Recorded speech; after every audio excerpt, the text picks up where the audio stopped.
Welcome back from the नाज़रीन, बात करें इम्तिहान के इत्तफाक के हवाले से।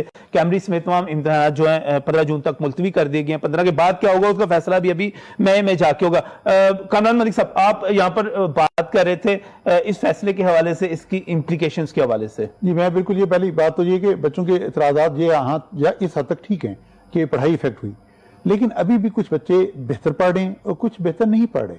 इनमें एक डिफरेंस करने के लिए कोई सिस्टम बनाना पड़ेगा, और वो सिस्टम आप जो मर्जी टेक्नोलॉजी की बात कर लें, जो मर्जी चीज़ें कर लें, फिजिकल एग्जाम का कोई सब्स्टिट्यूट और उसका मुतबादल नहीं है। ये बात हमें समझ आ गई, कोरोना के एक्सपीरियंस ने बता दिया कि ज़रूर टेक्नोलॉजी का रोल है, पर टेक्नोलॉजी का रोल टीचिंग के अंदर और एग्जाम के अंदर तो बिल्कुल नहीं है, और टीचिंग के अंदर भी बहुत लिमिटेड है। एग्जाम होने चाहिए थे। अब हुआ ये कि मैं बड़ा हैरान हूँ शक्ल मूसा की बात, मैं पहले अप्रिशिएट करूंगा कि ये तो बड़ा अच्छा उनका स्टेप है कि वो अभी तक एक वो डिटर्मिनेशन शो कर रहे हैं कि हमने टीचर असेस ग्रेड पे नहीं जाना। लेकिन मुझे एक बात सिंपल समझ नहीं आ रही, आपने इतना बड़ा डिसीजन लिया, 80,000 कैंडिडेट्स को आपने अलाउ किया कि वो एग्जाम लेंगे।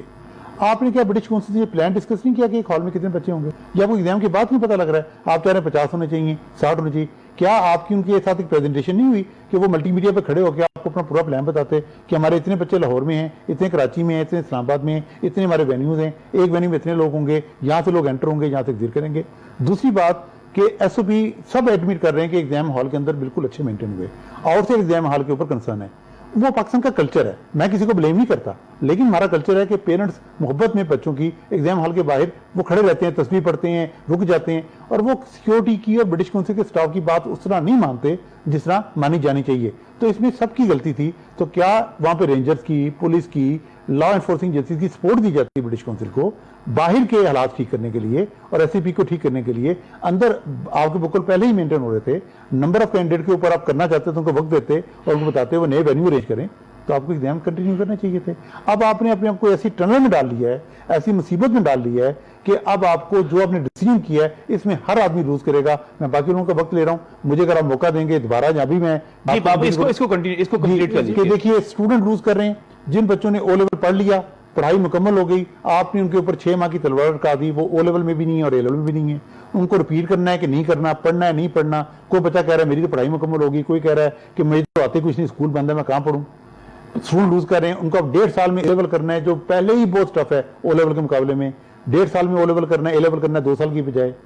पेरेंट्स लूज करेंगे, उनको फीसें देनी पड़ेगी, दोबारा ट्यूशन पढ़ानी पड़ेगी बच्चों को पता नहीं कहाँ कहाँ अरेंजमेंट करना पड़ेगा। स्कूल लूज करेंगे क्योंकि स्कूलों के पास A1 का एडमिशन अब जनवरी में जाकर होगा। टीचर लूज करेंगे, उनको पे नहीं मिलेगी A1 की टीचिंग करने की, क्योंकि A1 का बैच ही नहीं बना हुआ। जो कैम्ब्रिज है वो लूज करेगा क्योंकि कैम्ब्रिज के पास एडमिशन की जो नंबर है वो कम हो जाएगा। गवर्नमेंट लूज करेगी, और कर रही है गवर्नमेंट, बजाय इस बात को जो उन्होंने डिसीजन किया था लोगों को खुश करने के लिए, वो लोगों को मजीद नाराज कर रहा है, क्योंकि बच्चे तो चाहते नहीं थे। पेंडेमिक तो बात ही नहीं थी, बच्चों के तो इशू था कि पेपर ही ना हो। तो पेपर होंगे, तो आपने तो बच्चों को डिस्पॉइंट कर दिया। जो आपसे उम्मीद लगा के बैठे थे कि जी आप उनको फ्री पास देंगे और वो आगे चले जाएंगे। और उस मैं समझता हूँ जो आप बता रहे हैं अब्यूसिव लैंग्वेज की बात, ये शो करती है वो फ्रस्ट्रेशन की जो बच्चों को नजर आ रही है कि अगर एग्जाम कहीं हो गए और मैं एक्सपोज हो गया कहीं, वो वहां पे फ्रस्ट्रेटेड हो रहा है। मैं बच्चों से पूरी हमदर्दी रखता हूं। मैं समझता हूं उनके साथ फेयर मार्किंग होनी चाहिए, उनको लीनियंट नंबर मिलने चाहिए, उनका जो सिलेबस है वो रिड्यूस होना चाहिए। बिल्कुल सही बात है, बच्चों से हमदर्दी के साथ साथ there should be a system, कोई ऐसा निजाम जो मेहनती और मेरे जैसे बच्चे में डिफरेंशिएट करे। मेरे जैसे जो इतना मेहनती नहीं है उसमें डिफरेंशिएट करे, मेहनती बच्चा सबको। मुहावरे ना गधा घोड़ा एक ही जगह नहीं हो सकता, एक जगह नहीं होना भी नहीं चाहिए। हमदर्दी की कुछ लोग ऐसे हैं जिनका शायद शफकत साहब से कोई पर्सनल उनका मसला है, वो जिस तरह के रेजिग्नेशन की डिमांड करें, किस तरीके से जस्टिफाई करते हैं कि सबसे बेहतर एसओपी अगर किसी सेक्टर में अगर ऑब्जर्व होते हैं और एग्जाम हॉल में हो रहे हैं, और आप इससे बेहतर इंसानी हद तक कोई हमदर्दी की असल से बात करते हैं। मैं एक बात, हाँ मुझे, मैं आपकी बात कर रहा हूँ, 22 करोड़ लोग पाकिस्तान में बाहर मूवमेंट कर रहे हैं।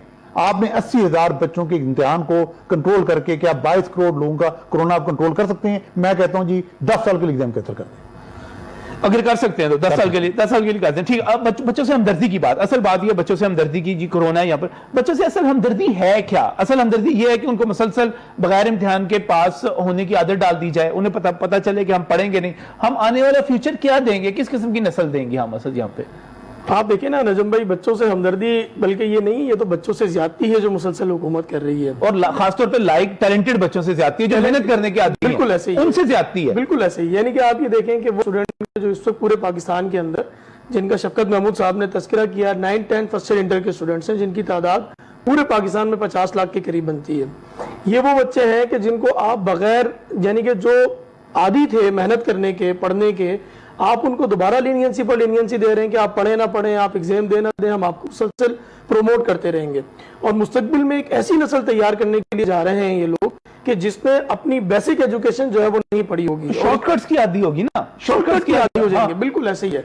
और वो फिर यूनिवर्सिटीज में जाकर क्या परफॉर्म करेंगे, वो फिर मार्केट में आकर, इंडस्ट्रीज में आकर क्या परफॉर्म करेंगे। मुझे ये मुझे ये बड़ा एक शदीद सा खदशा महसूस हो रहा था। मैंने इस पर पहले एक मरतबा बात भी की कि कहीं ऐसा ना हो कि आने वाले दिनों में जब मार्केट से कंपनीज बच्चों को हायर कर रही हो, जो पढ़ के जा रहे हो, और उनसे पूछा जा रहा हो कि तुम कहीं शफकत महमूद साहब के दौर के तो नहीं पढ़े थे और वो कह दीजिए हाँ तुम शफकत महमूद के दौर के पढ़े हुए हो, तुम तो बिल्कुल, नीचे लिखा हुआ हो, इश्तिहार के नीचे लिखा हुआ हो कि शफकत महमूद साहब के दौर के पढ़े हुए बच्चे यहाँ पर बाकायदा तौर पे दरखास्त देने के भाई इस तरह की चीजें। असल में देखिए ना, ट्विटर के ऊपर दोनों तरह के ट्रेंड इस वक्त चल रहे हैं। यानी कि एक ट्रेंड वो है कि जो ज़ाहिर है नालायक बच्चों का है और वो मुसलसल चला रहे हैं, जो इस फैसले को अप्रिशिएट भी कर रहे हैं और ये कह रहे हैं कि हमारे लिए तो बहुत अच्छा हुआ।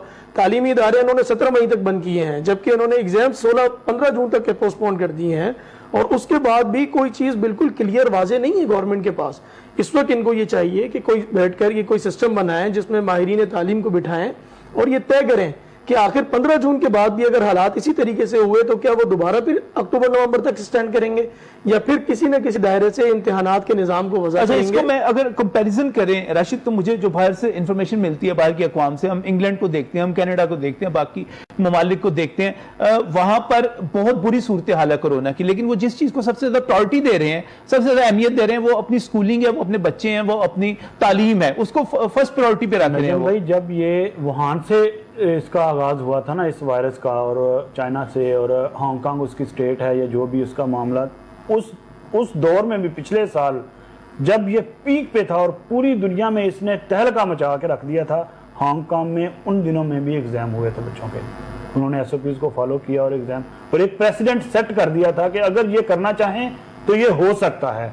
मतलब ये कि अगर आप बाजार खुले रखने की ये लॉजिक देते हैं कि हमारी इकॉनमी ना बैठ जाए, लोगों का रोजगार इसके साथ वाबस्ता है और दीगर चीजें हैं, तो क्या तालीम अहम नहीं है? इसके अलावा क्या पंजाब में, अगर लाहौर की बात करें अगर हम, तो यहाँ पे 5000 से ज्यादा स्कूल हैं ऐसे जो कि 5000 से कम फीस वाले स्कूल थे गली मोहल्लों में, और छोटे इलाकों में गुरबा के बच्चे भी वहां पढ़ सकते थे, वो बंद हो चुके हैं। अब उनके असातिज़ा हजारों की तादाद में बेरोजगार हो गए हैं। क्या ये इकॉनमी का डिजास्टर नहीं है? ये भी तो इकॉनमी में अपना हिस्सा डाल रहे थे। कितनी फैमिलीज पल रही थी इन स्कूलों के रास्ते से, उनको आपने बंद कर दिया है, सिर्फ ये तालीमी सिलसिला ख़त्म करके। इसके अलावा एक और मुशाहदे में चीज़ आ रही है, बहुत सारे ऐसे बच्चे जो 2 साल पहले मैट्रिक करके किसी काम काज में लग गए थे या कोई और उनकी एक्टिविटी थी, उन्होंने अपनी तालीमी सिलसिला जो है वो मुनक़ता कर दिया था। अब पिछले साल इन्होंने बगैर इम्तिहानात के पास किया ना, तो बहुत सारे बच्चों ने इस दफ़ा जनाब अप्लाई कर दिया इंटरमीडिएट के लिए। उन्होंने कहा यार ये पिछले साल बहुत सारे लोगों का जैक लगा था, हमारा भी जैक लग जाएगा, तो इस उम्मीद पे उन्होंने अप्लाई किया हुआ है कि ये बगैर इम्तिहानात के ये पास कर देते होते हैं। पिछले साल भी इन्होंने किया था, इस दफ़ा भी कर देना इन्होंने, तो उन्होंने अप्लाई किया हुआ है। ये तो ऐसा सिनेरियो क्रिएट कर दिया गया हमारी यूथ में। अब पिछले दिनों मैंने मिनिस्टर हायर एजुकेशन से जब बात की थी कि आप एक नालायकों की खेप जो है वो सोसाइटी में दे रहे हैं, तो उन्होंने कहा जी मैं तो पूरी फाइट करूंगा। इस दफ़ा तो ऐसा होगा ही नहीं।